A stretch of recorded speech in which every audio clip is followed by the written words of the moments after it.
Remember, someone got all the leaders of Ephesus to come down to him.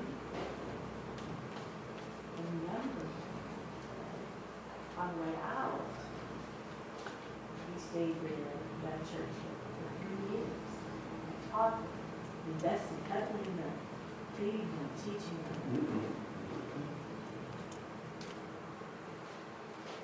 So he called the leaders together one more time to encourage them, to give them strength and courage, and tells them what?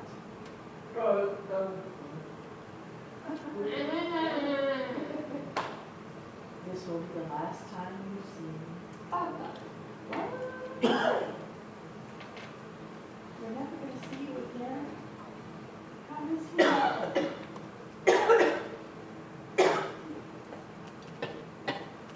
I love you. And they were so grieved and wept and covered them around the neck, told them they loved him. And Paul leaves. And he's in a hurry. Why is he in a hurry?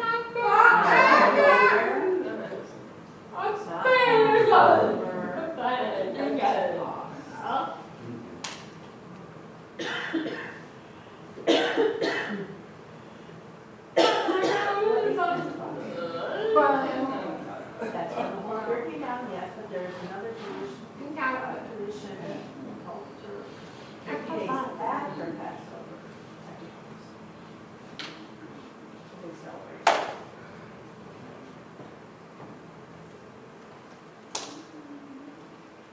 So he's in a hurry, trying to win a ride to Jerusalem before Pentecost. He arrives and tired, and his disciples are there with him, and they come to him and say, what? Oh, the Holy Spirit told me to tell you, don't go to Jerusalem. There's a man going to Jerusalem. Paul is his son. Says, no. Stubborn man. He said, I'm going through my plans. So he goes from Tyre on down to Caesarea. He arrives there.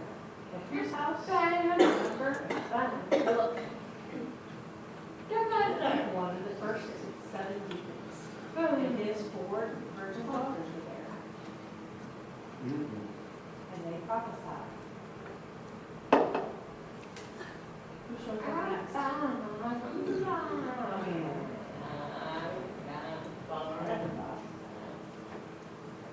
He's from Judea. Goes up there and says, the Holy Spirit told me, whoever codes I am holy is going to become bound and delivered to the Gentiles. Thank you for letting me know.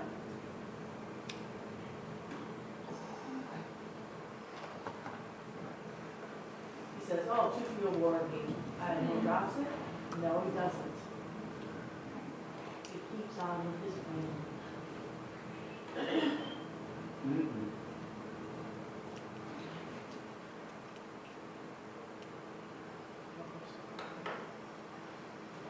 When we heard all these things, both we and they of that place,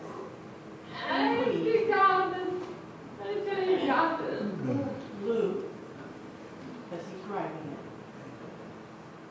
and Timothy,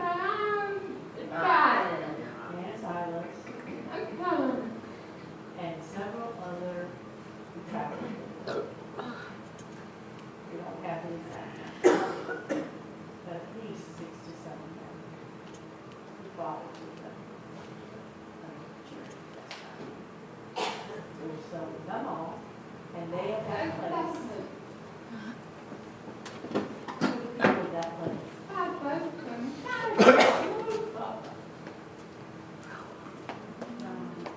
The name of the people who were there. The deacon. His ward officer. Oh, no, say.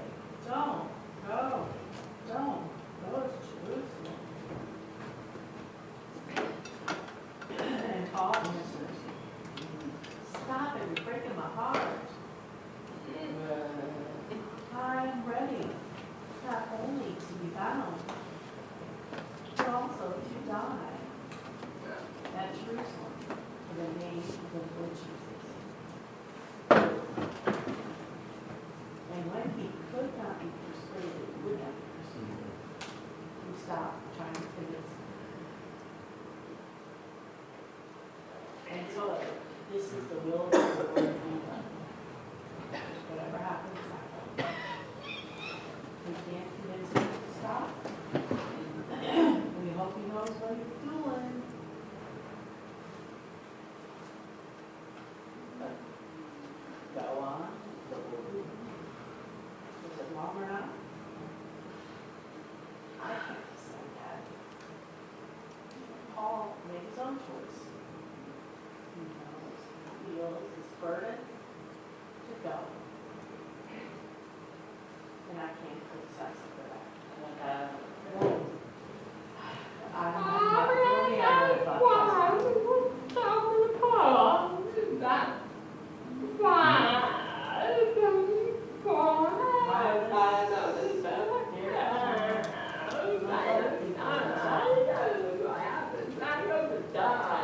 and I struggle with that. Right. I understand it. And I don't have a good answer for that. Because I see what Paul's saying. No, I'm going on with my plans. And really, there are 2 or 3 options. Maybe he was prideful and stubborn. Maybe Paul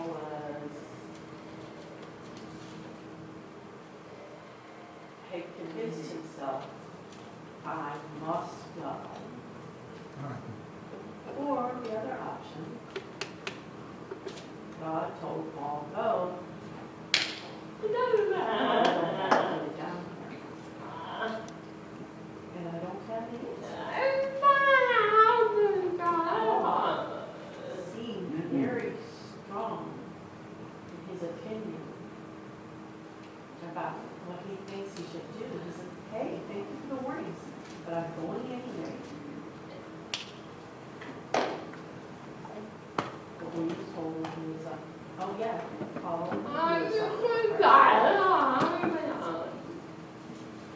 Where and when it's going to happen, he doesn't know exactly. He knows, but it's the last time I'm going to see you. Maybe God won. Paul says, I'm willing to go through the same suffering that Jesus went through. And you're right, and there's nothing wrong with that. Maybe he wants to suffer just like he suffered. Is that wrong? Maybe not. For the right reason. And if Paul suffers, maybe the gospel will spread. It's worth it. Okay, so we arrive in Jerusalem. Remember, the leaders of the church, what was the name of the pastor? In the Jerusalem church. I have a primary. James. So I'm this is the apostle.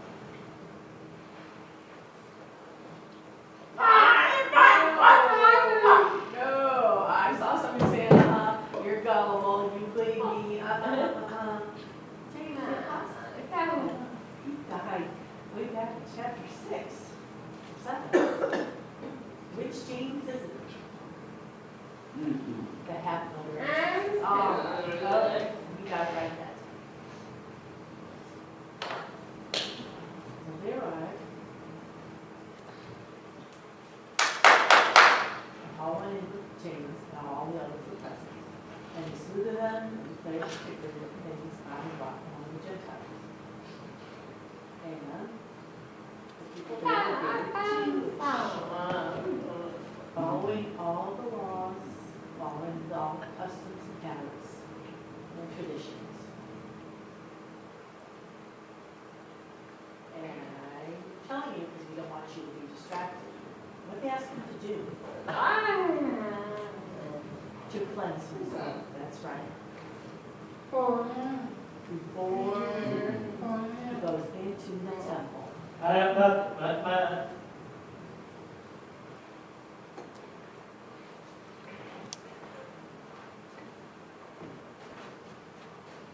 that?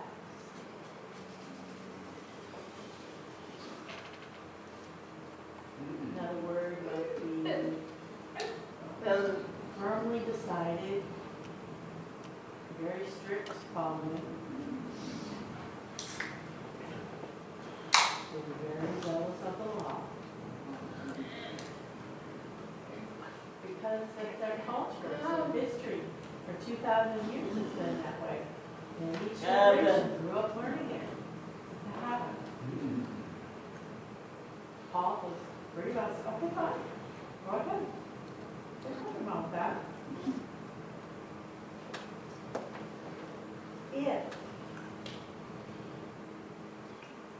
As long as you don't become legalistic. If you follow the law and then become legalistic, that is wrong. Myself, my personal opinion, I follow the Bible. Is that wrong? No. There's nothing wrong. Will I be able to follow it? It's impossible. You already know that. There's a reason for grace, because the law can't be fulfilled. You cannot keep it 100%.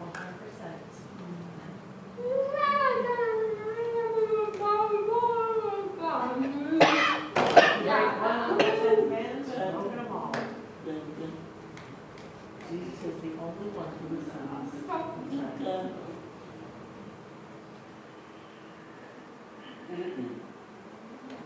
Oh, Vicky.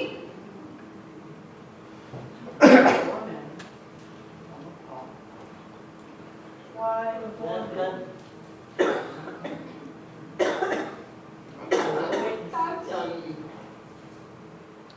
make sure he cleanses himself, and they made a vow to see that he followed all the cleansing rituals, and that he was ready to enter the temple. And they cleansed themselves with love. And they had to be separate from the Gentiles. Several of his disciples were Gentiles and Apostle. Si, I love you, but I'll see you next week. You gotta stay with me. I can't socialize with you. In Jewish culture, yes.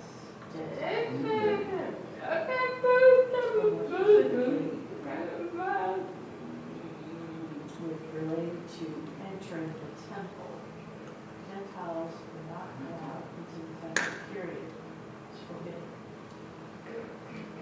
Unless they have converted and circumcised and waited 7 years. After 7 years following Jewish tradition and laws, then they can enter. Any Gentile off the street? No way.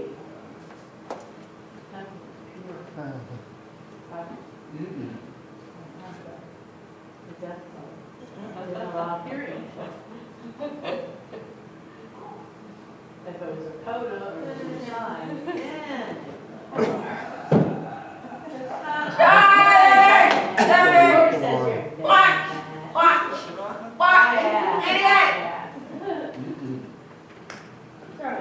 Why did they not go to big knots?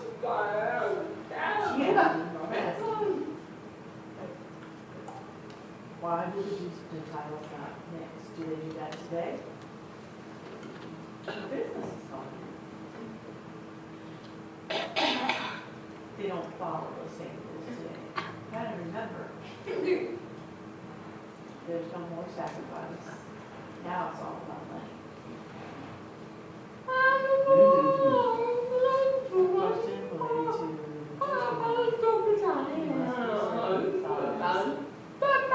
related to what about the women?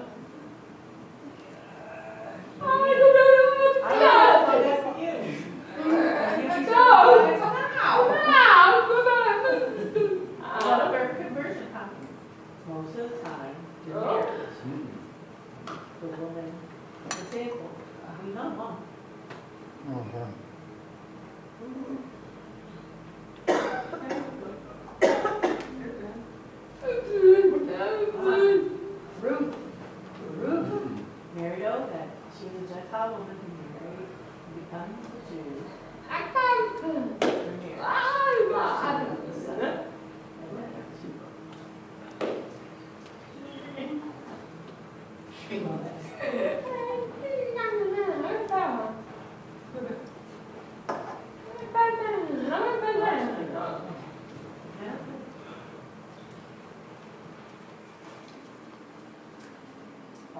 4.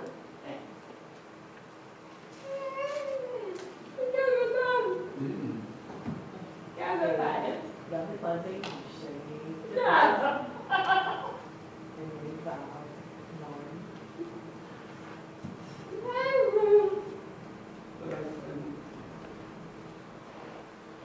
But that my locks also for and the Jew does not include, we have written in his rule days or no such thing.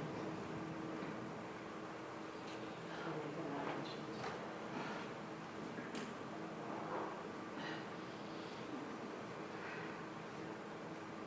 And there is no law for a prophet. And the requirement of the Gentiles is that they must keep themselves from things that are offered to idols, and from blood, and from something that is strangled, and from fornication.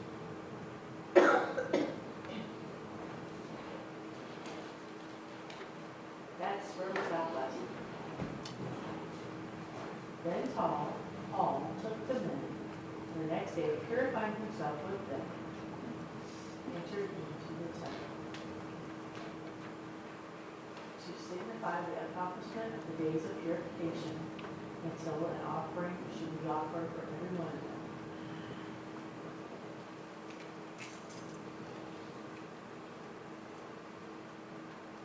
And when 4 days are almost ended, it's almost the 7th day. As soon as your 7th day, then you turn up. Almost finished. And the Jews from Asia saw him in the temple and stirred up the people and laid hands on them, crying out, "Men of Israel, come! This is the man who teaches all the men everywhere against the people and the law in his place, and further has brought Greeks into the temple. It hath polluted his holy place."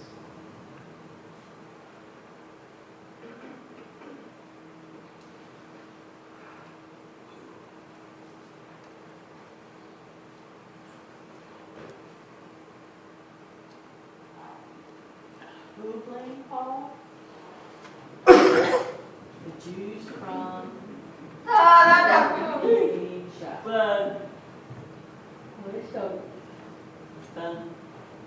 Remember, I remind you where Asia is.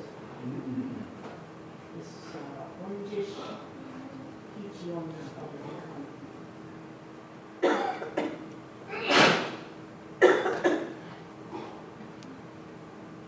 But remember, Paul had problems there before.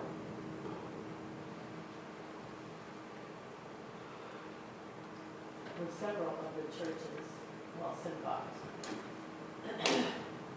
who rebelled and kicked them out of the city. Problems with the Jews in that area. So they also, from that area, traveled to Jerusalem for Pentecost. It was a huge celebration that 50th day after Passover, and it happened every year. And that's why there are many people there and speaking different languages. And most more than 2 languages. But still, many people from all over the region came. And the Jews saw Paul. They were steamed. Stirred up the other people. This man, we are against him. He's against the Jews, he's against the temple, and he brought Gentiles into the temple. Is that true? Did he bring Gentiles? Let's wait to see.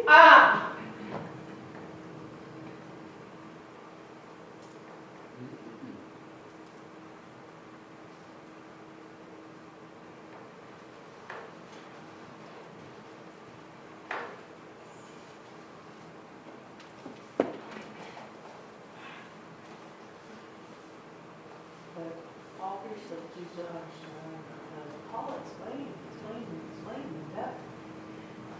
More than that, the lead name used. I can explain. Okay.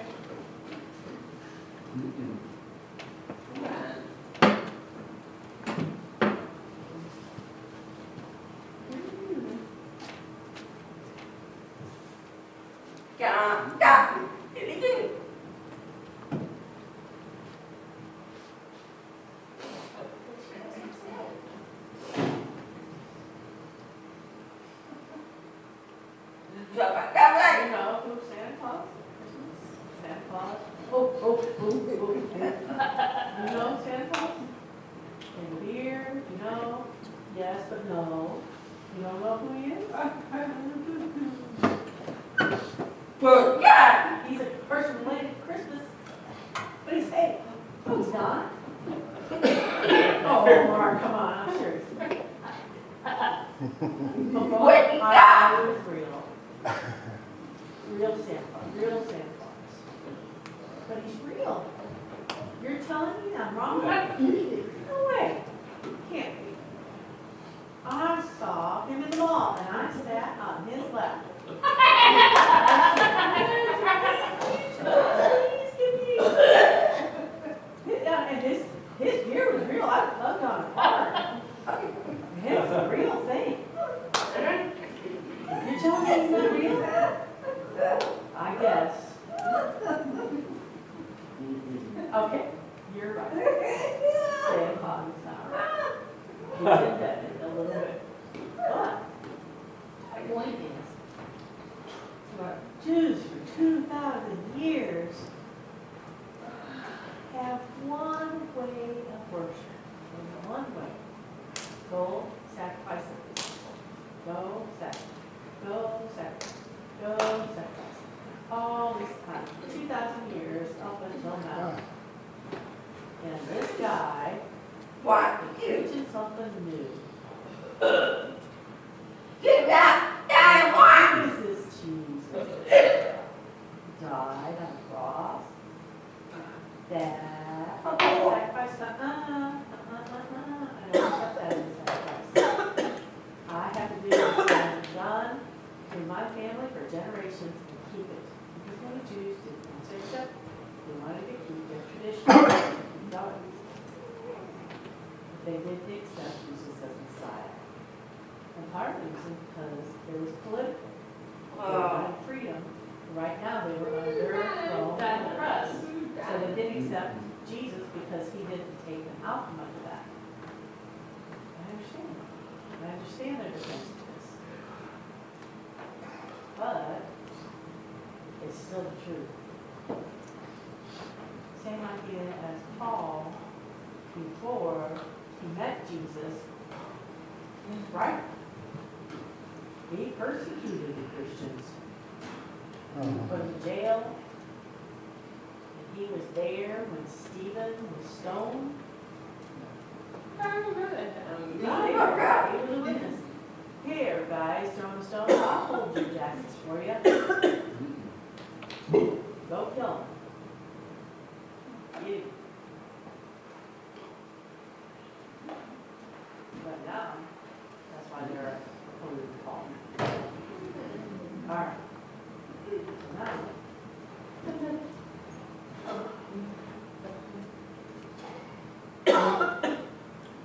why did they think the Gentiles were in the temple? Were they seen before wicked in the city, Trophimus and Ephesians? He's from Ephesus. Where are the Jews from? Asia. What city? Ephesus. So they know the man.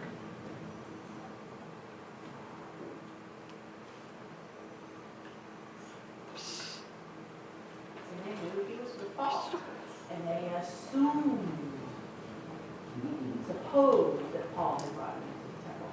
But Paul did not.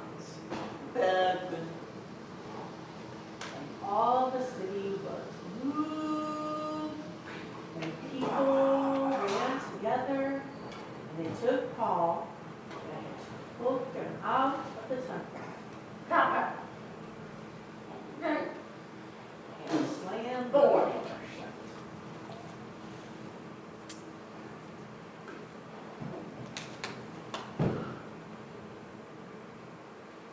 And they were about to kill him. Beat him up.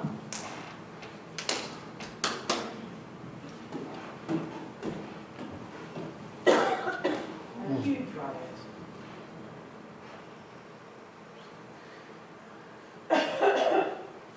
And then information came from the chief captain of the band.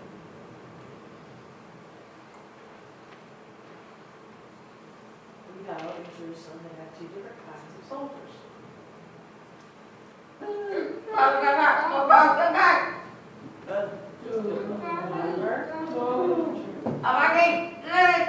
What kind of Jewish soldiers who control the gun?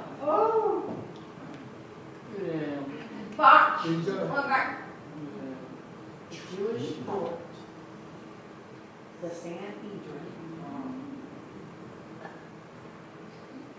And that Jewish court had soldiers separate from Roman. Roman soldiers, they have theirs as well, and Jewish soldiers. Which soldiers are, to see it?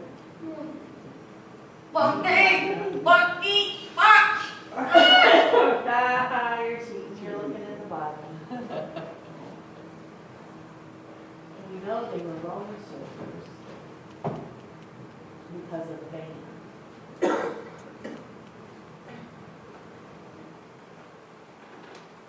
And all of Jerusalem was in that. Who immediately took soldiers and centurions. Another clue. It's not only Roman soldiers, the centurions. They're groups of 100. And they're Romans. And they ran down to them. And when they saw the chief captain and the soldiers, they left and stopped beating Paul.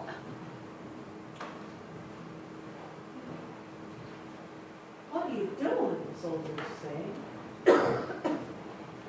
Then the chief captain came near and took him and commanded him to be bound with 2 chains and demanded, "Who are you and what has he done?" Not exactly a smooth interview. You know, that answer sounds like an American notes. Ask who you are after they're done eating you. Doesn't matter what you've done, you're still going to jump anyway. And people commented and said we had done.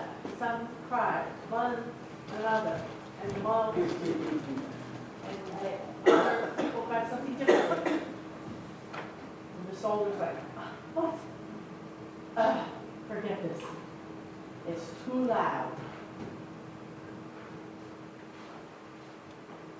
And he commanded him to be carried into the castle.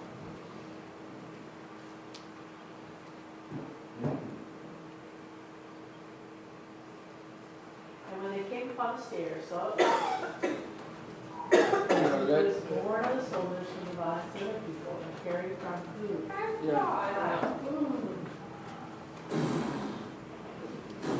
He was exhausted from the beating. He couldn't walk. He probably does have a concussion or a brain injury. Maybe he's just alive.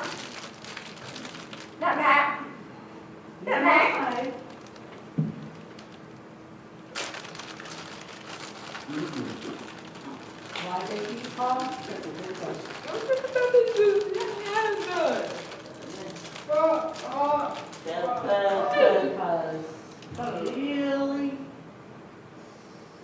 Really, because of racism. because of the Gentiles that were with Paul. And the Jews felt so strongly, we do not want them. And as that result, they beat Paul and said, we don't accept your way, we don't accept Christ, we don't accept your kind. I experienced this here in America long ago. Remember, separation of blacks and whites. Zelda remembers. I remember when the blacks were separated. Yeah. Oh, because of that, Paul was willing to stand and accept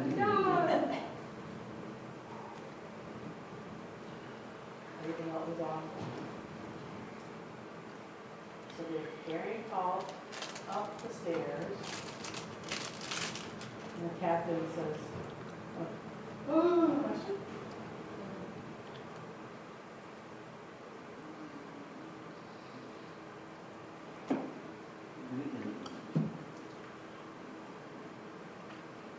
Verse 37.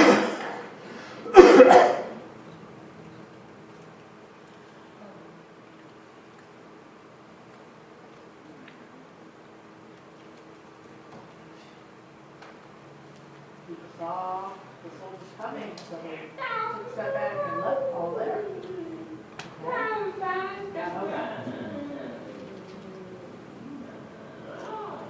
Am I going too fast?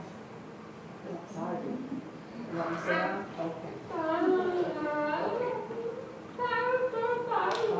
Just one. Oh, okay. That's better.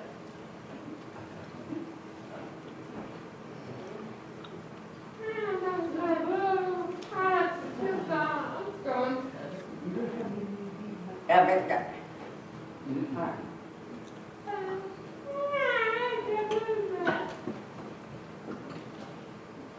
So we just carry Paul.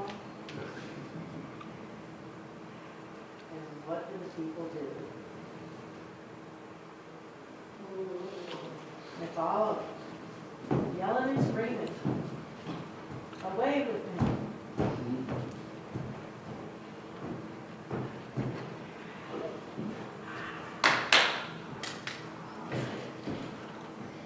Crying and screaming. It's awful.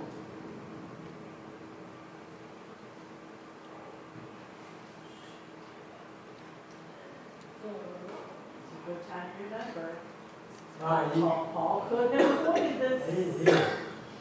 Plenty of warnings. But he still went. Means that he was willing to suffer through this. He knew something about Samaritan. Something big coming. But he was willing to suffer for Christ.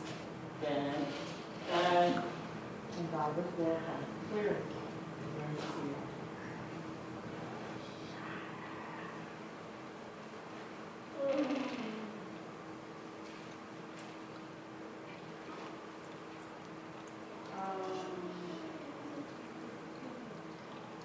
How old was Paul during this time? We don't know.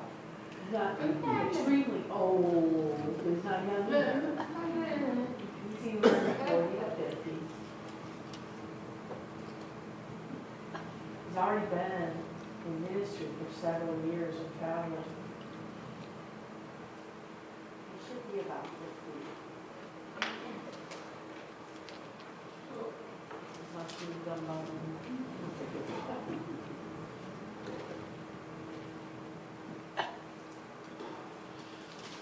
Paul is out of it. And when he was led in the casket, he said to the chief captain, "Can I speak to you?" Whoa!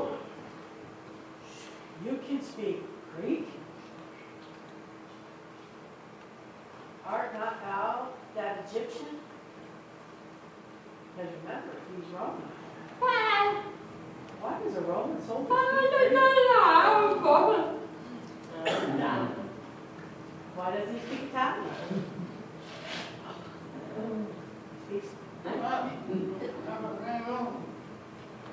Really, Greek at that time was a world language.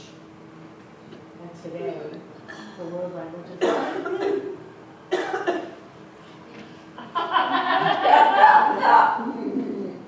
We wish they had solved it.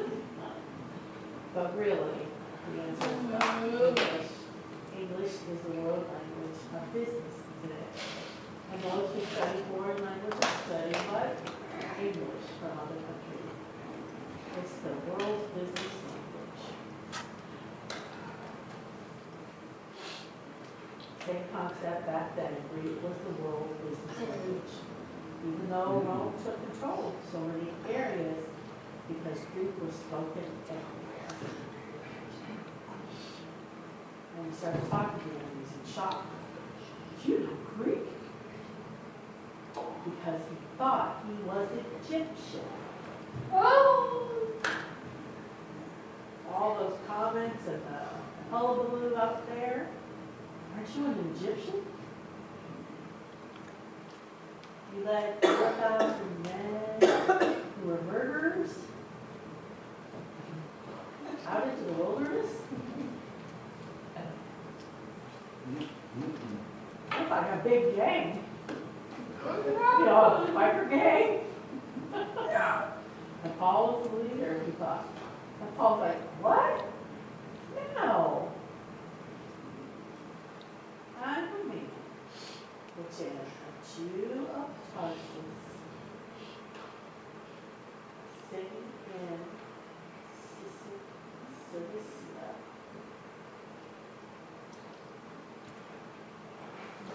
And a citizen of no mean city. No.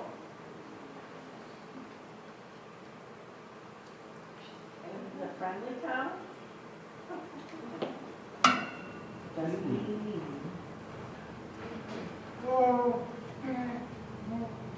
It's not, nothing city means like big city.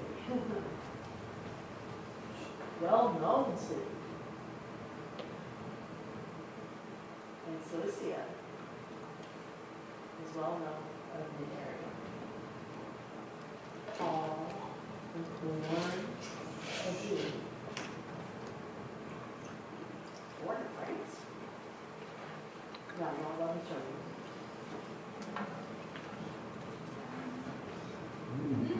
How quick we I have. had a little bit bigger now. But I didn't think about it. No, don't take time out of it. Okay, sure.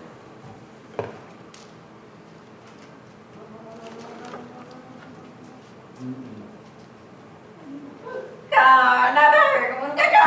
Right. Europe and the Middle East.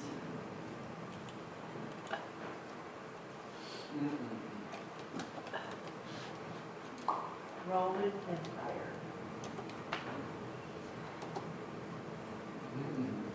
There you go. Okay. Put that one right there, yeah.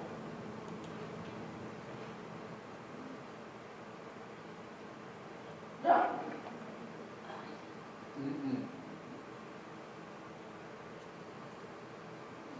Okay.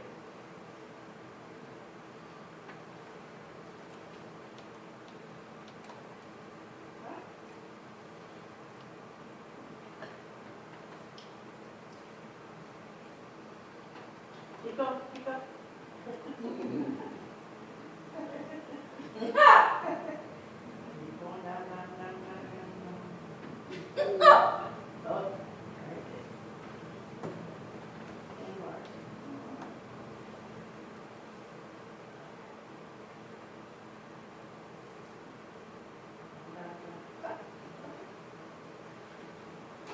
Paul, right now, he's in trouble with in Israel, specifically Israel.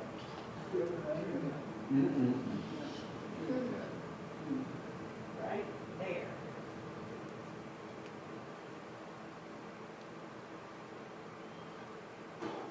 Paul was born and grew up here.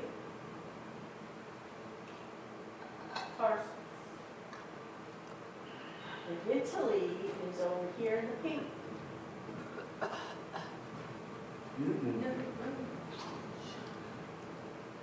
And the couple of people were where? In this area, on this continent.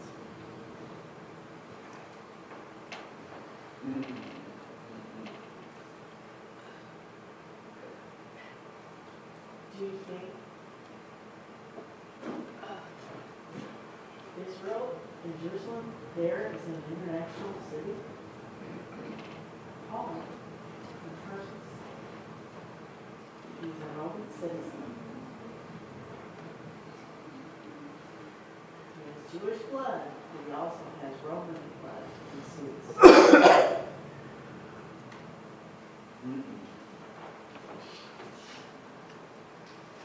And as a Roman citizen, he should be respected. And this is what happened. Thank you, Ryan, for pulling that up.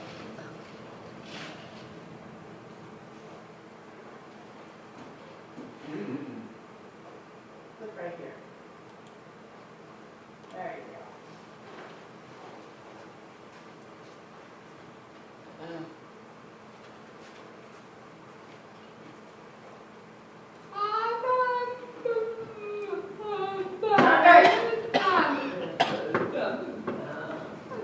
Our family is from where?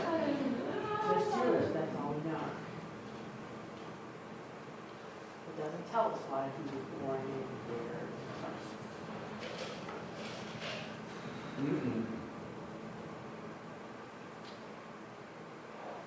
His father was a Jew.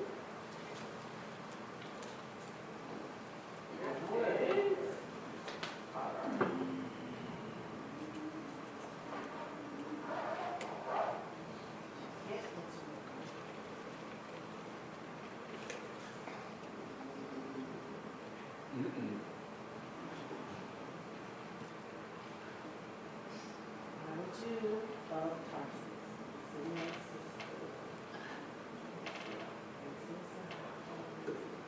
And I beg you, let me speak to the crowd of people. You know what he's going to say? And when he was given permission, Paul stood on the stairs.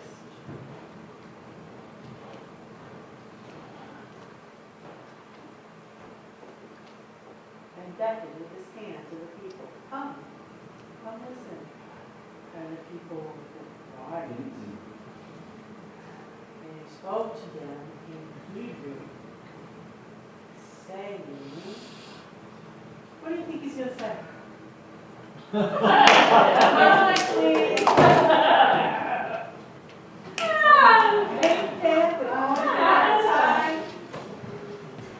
come on! I'm already ready, come on! You read it for yourself. You'll be ready, chapter 22, next week. Let's see what his response. Make you hungry to read more free stuff. To be continued, that's right. Chapter 22 next week. Acts 22. Want me to comment? Wait, next week, come and see. Chapter 22. It's very important.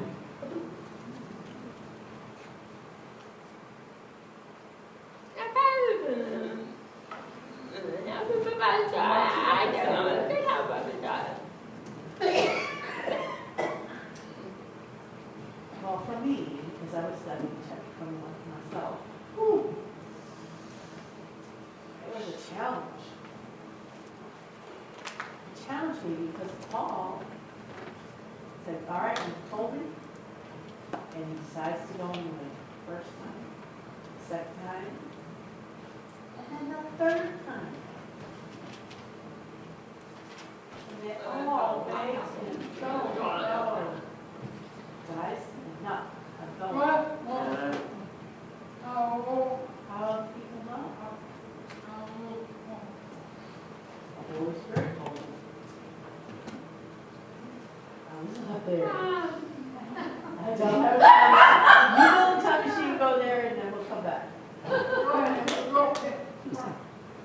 I don't know Greek, sorry.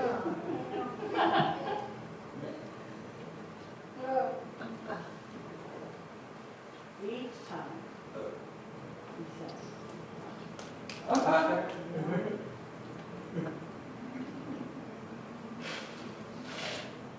I want to see.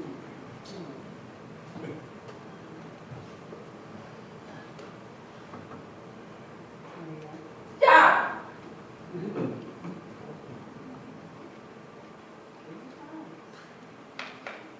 And then we got this. God told me to go. Okay.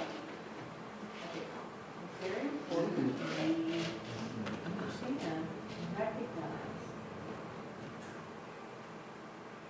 two processes.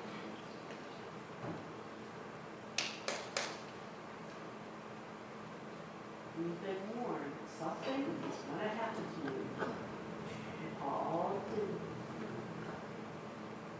reject it. He said, no, I agree with you, something will happen, but I'm going anyway.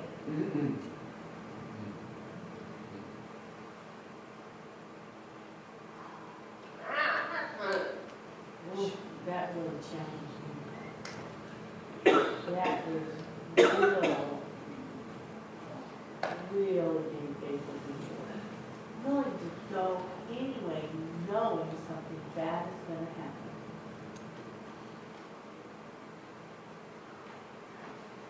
And Paul has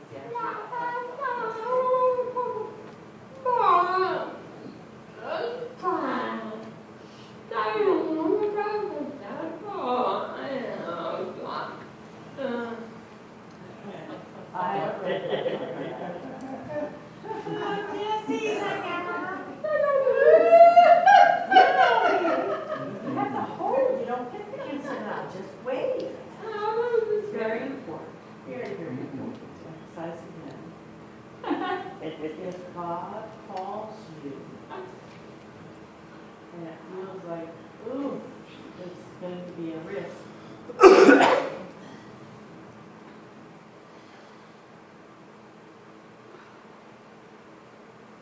To be defensive, I'm not going to. If God calls you, has called on me. I know when I moved here in 2015, it was a big step.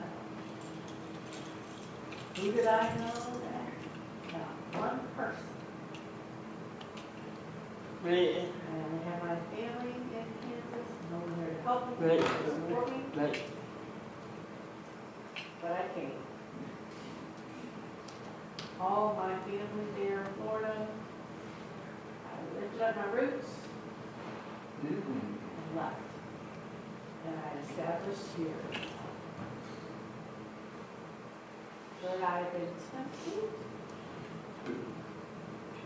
Oh, that was too big a risk. I could have said it was too big a risk. If that would have happened, I would have missed so many opportunities. That's it. Maybe I would have become a pastor. Maybe you would not come to DLBC. Maybe you would be somewhere else.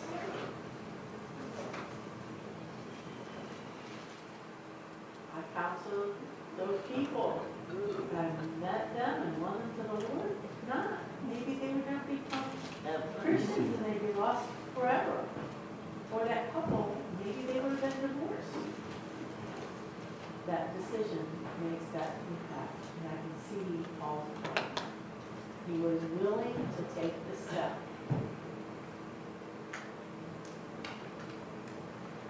I didn't know Thank it you, would Mark. impact his life. Thank you, Lord. Paul, impact, continued. It was great. And there was more impact after he was arrested. Why?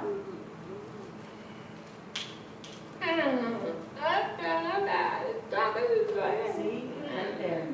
All of that.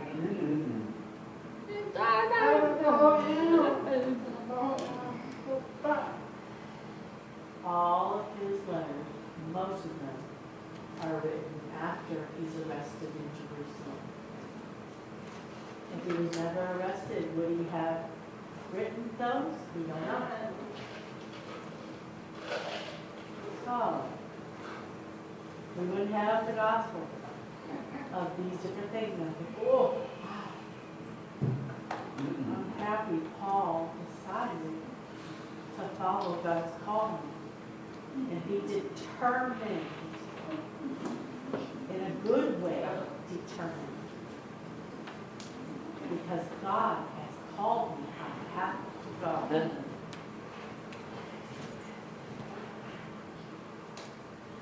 His friend said, you want to see him? Or I said, he almost died right there on the floor. They were painting something on him. And he almost died. And the disciples said, we told you. We told you. Don't go.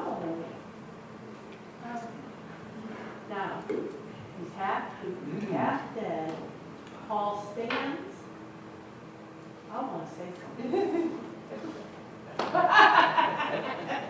Come and see, Heavenly Father, thank you for your love for us.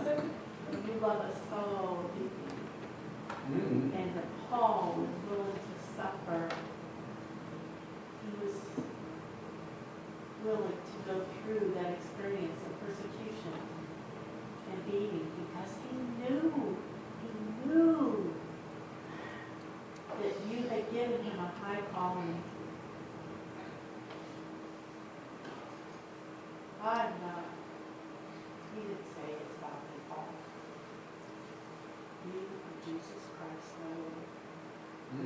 And as a result, he was willing to go, even though he would be bound, and he would never see his church leaders again. He wouldn't be able to travel and witness and see many people saved anymore. And he can't visit and help the small churches he established. And he says, oh Lord, what am I doing? Even one person in the world would look and say, that's a failure. You failed, Paul. You had so much more opportunity and so much potential, and you wasted it. And Paul says, no, that's enough. I am obeying the calling of God. Oh Lord, may I do the same. Help me follow your calling on my life, and that's it. Help us all to be faithful. Help us to continue to follow you no matter where you lead us. We thank you in Jesus' name.